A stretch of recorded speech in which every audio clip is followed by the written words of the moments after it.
Donc, je suis Aminata Diena, Madame Ndiaye, conseillère technique rattachée au secrétariat général du ministère de l'Éducation nationale.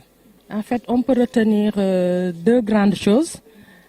La première, c'est dans la coordination des programmes et le renforcement de la qualité des enseignements-apprentissages.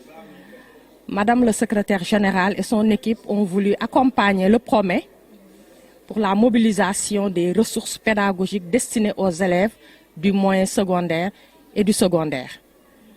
Le deuxième résultat qu'on peut donc tirer de cet atelier, c'est ce dialogue technique très approfondi entre les praticiens qui sont dans les classes, c'est-à-dire les enseignants, et ceux-là qui ont la responsabilité de conduire la politique éducative au niveau terrain.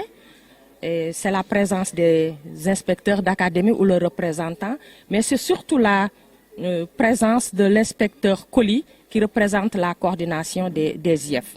Cet atelier de 3 jours nous a permis donc d'échanger de façon très approfondie sur le comment mettre en œuvre donc l'enseignement à distance dans le secteur de l'éducation et de la formation. Le ministère a mobilisé un lourd investissement pour la mise à disposition de tablettes où on va intégrer l'ensemble des programmes officiels, selon les salles de classe, selon les cycles et selon les disciplines.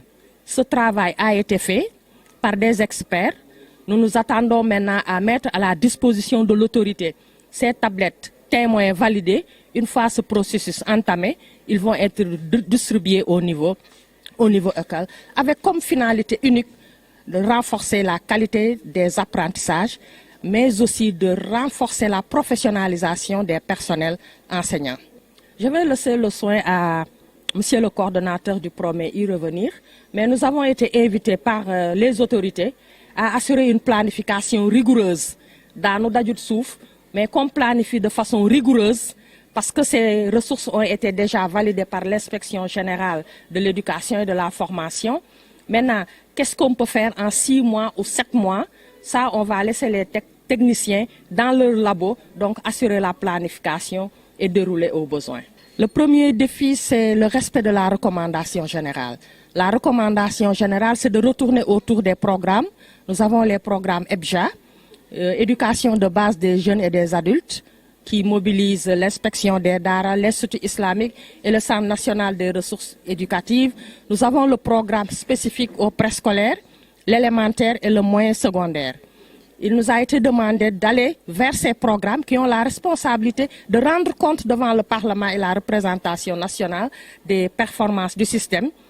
Ces responsables de programme vont prendre ce qui les intéresse, parce qu'il y en a beaucoup. Si on vous dit que rien que dans le stock, il y a 500 ressources déjà conçues par nos experts.